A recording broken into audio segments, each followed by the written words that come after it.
Pois bem, a nossa UPA está completando 55 anos, né? Um dia eu fiz parte dessa UPA. Era ali em cima, tinha uma sala com a professora Gerda na época.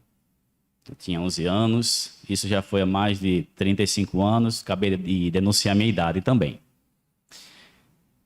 Mas a importância, né, de uma sociedade como a UPA é a continuidade das atividades dentro da igreja também.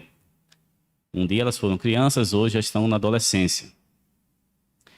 Então, segundo o Estatuto da Criança e Adolescente, né, ele nos informa que no seu artigo 2º, que considera-se criança, para efeitos dessa lei, pessoas de 12 anos de idade incompletos e adolescente, aquele entre 12 e 18 anos de idade.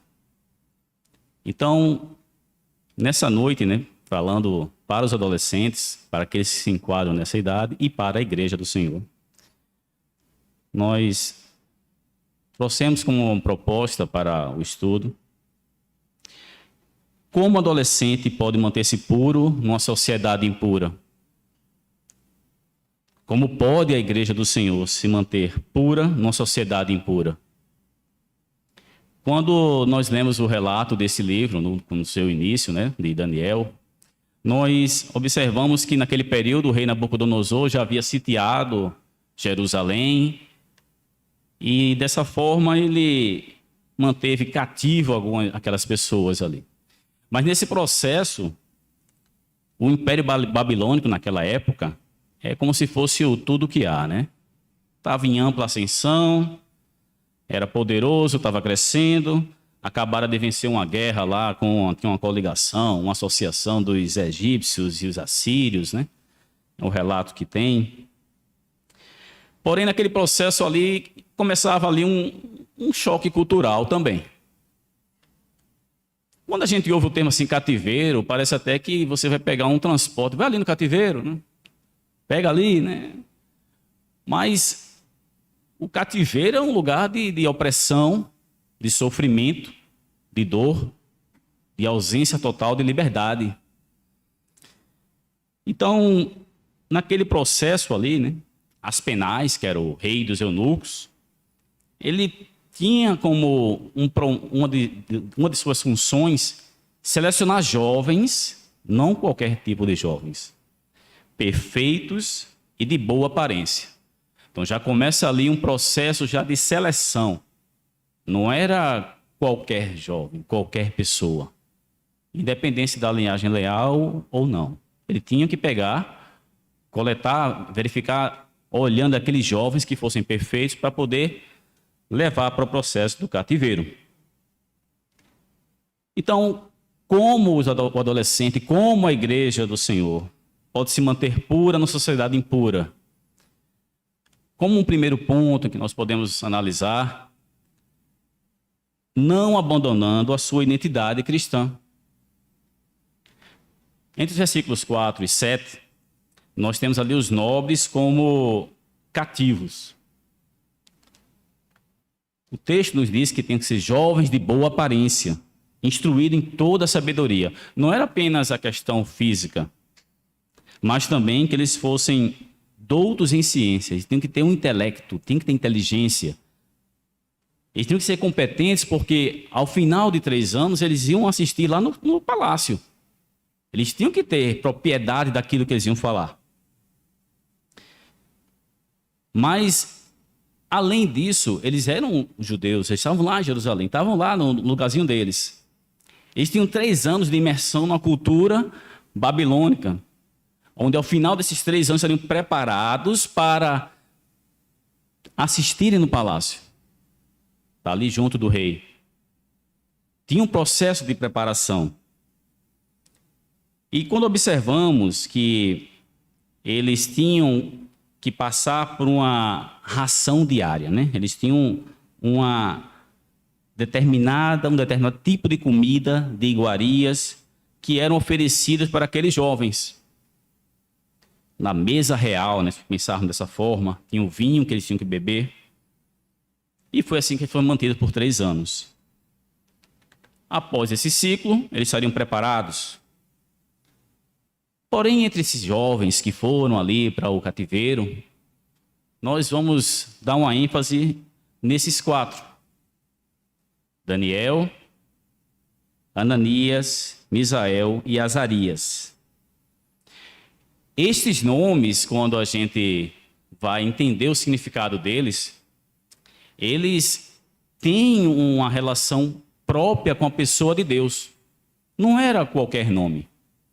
Quando a gente se refere a Daniel, quer dizer, meu juiz é Deus.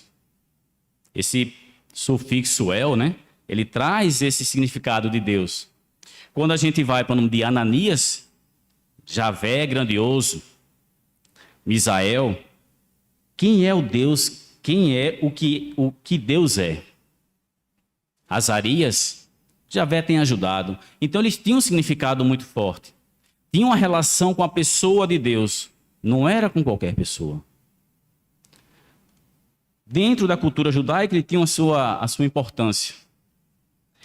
Porém, Aspenais, né, o chefe lá dos eunucos, ele disse, olha, dentro dessa cultura, vocês receberão outros nomes. Então, Daniel, teu nome agora vai ser Beltesazar. Ananias, Sadraque. Misael, Mesaque. Azarias, Abdenego. O interessante é que, desde toda a minha infância, né, nos cultos domésticos, quando mamãe fazia uma gincana, sabe, dentro de casa. Aí tinha que estudar o texto e tinha uma sequência de perguntas. Eu sempre tirava em terceiro lugar, né? Até porque éramos nós 3. Joserita, mais velha, Joelson, meu. Teve uma vez que eu tirei em segundo lugar porque Joelson faltou no dia, não sei o que aconteceu, mas foi a minha melhor posição que eu tive lá na gincana. Mas eu cresci sempre entendendo Daniel e seus amigos, Sadraque, Mesaque e Abdenego. Eu nunca tinha associado que havia ali um cruzamento cultural.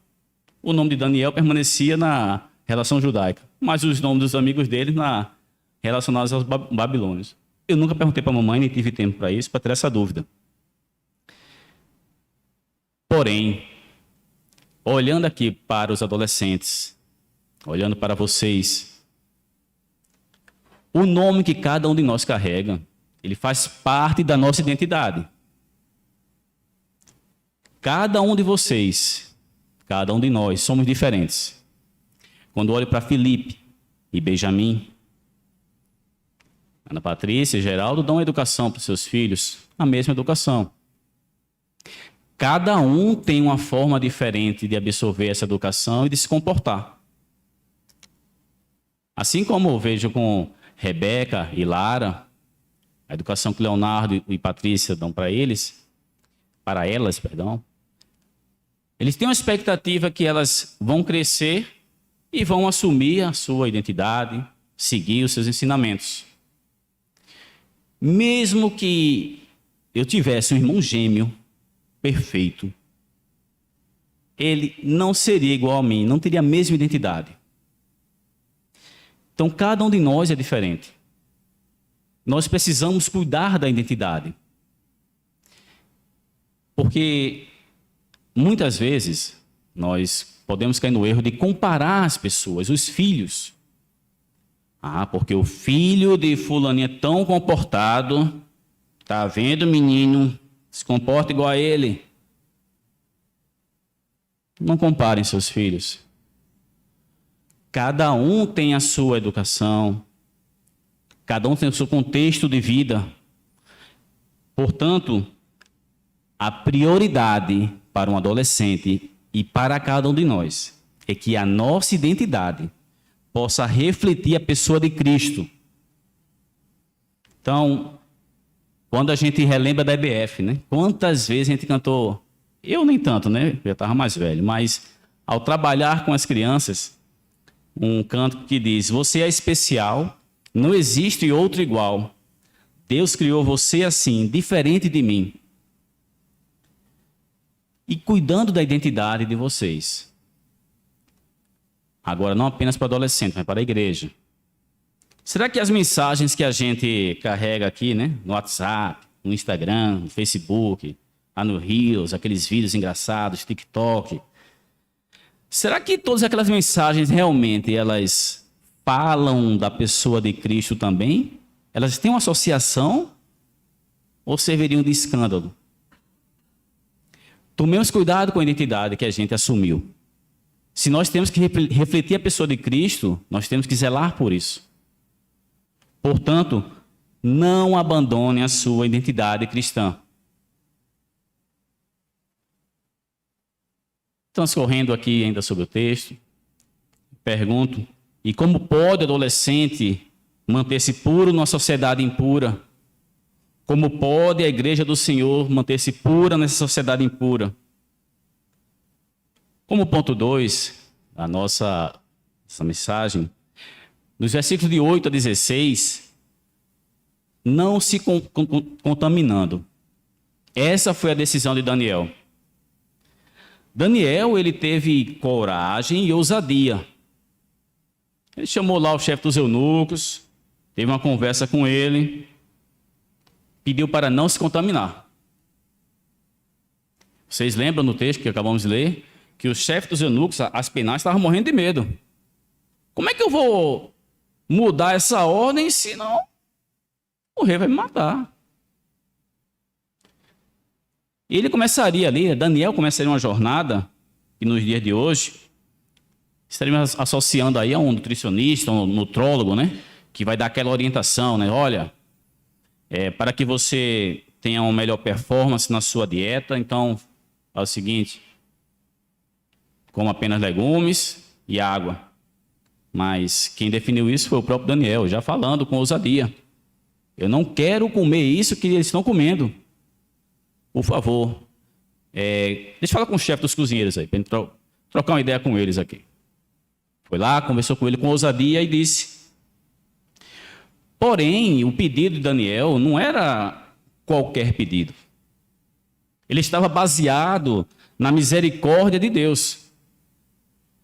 Pois o pedido de Daniel é impactante.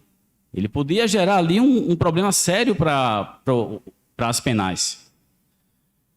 Porém, os penais verificou tudo aquilo, levou lá para o chefe dos cozinheiros e, mesmo confrontando toda a situação, foi concedido o favor para Daniel e seus amigos. E dessa forma, eles decidiram não se contaminar. Não vamos comer esse tipo de comida que é oferecido aqui. Isso para nós, ele serve como uma motivação, um exemplo, até mesmo para alguns que se dizem cristãos, que muitas vezes acreditam que, olha, é normal uma bebida alcoólica, estar numa festinha, uma cerveja, não tem nenhum problema. Como não tem problema? Se eu disse agora há pouco que a gente tem que refletir a identidade de Cristo em nossas vidas. Será que se eu me comportar igual ao que o mundo faz, eu vou estar surtindo algum impacto na sociedade? Que diferença eu vou fazer? Não podemos compactuar com aqueles banquetes de impiedade.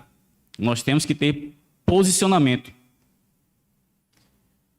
Esses festivais que nos atraem, enchem os olhos, não faz parte do nosso contexto de vida.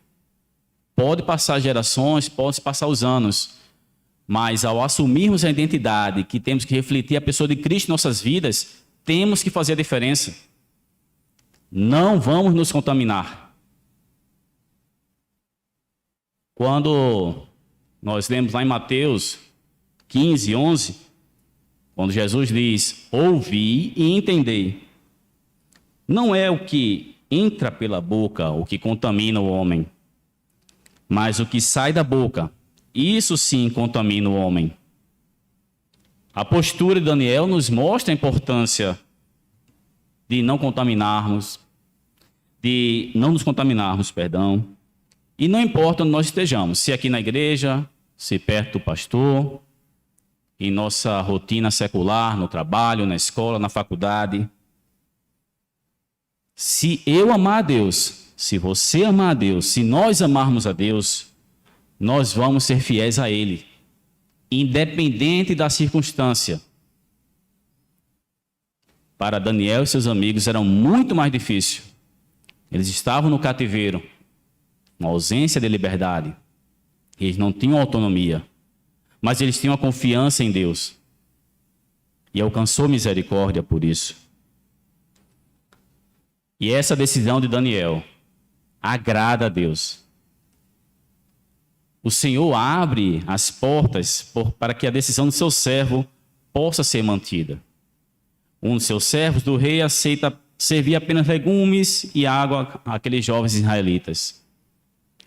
Portanto, meus queridos, não nos contaminemos. Não estamos sozinhos em nossa jornada cristã. Há um Deus no céu poderoso e disposto a cuidar de nós, disposto a honrar a fidelidade dos seus servos. E como pode o jovem, como pode o adolescente manter-se puro numa sociedade impura? Como pode a igreja do Senhor manter-se pura numa sociedade impura? Tendo conhecimento e a inteligência dados por Deus. A última parte desse capítulo 17, do versículo 17 ao 21, o favor de Deus. Ora, a esses 4 jovens, Deus deu conhecimento e inteligência em toda a cultura e sabedoria. Mas a Daniel deu inteligência de todas as visões e sonhos. Vencido o tempo determinado pelo rei para que os trouxessem, o chefe dos eunucos o trouxe à presença de Nabucodonosor. Então o rei falou com eles e, entre todos, não foram achados outros como Daniel, Ananias, Misael e Azarias. Por isso passaram a assistir diante do rei.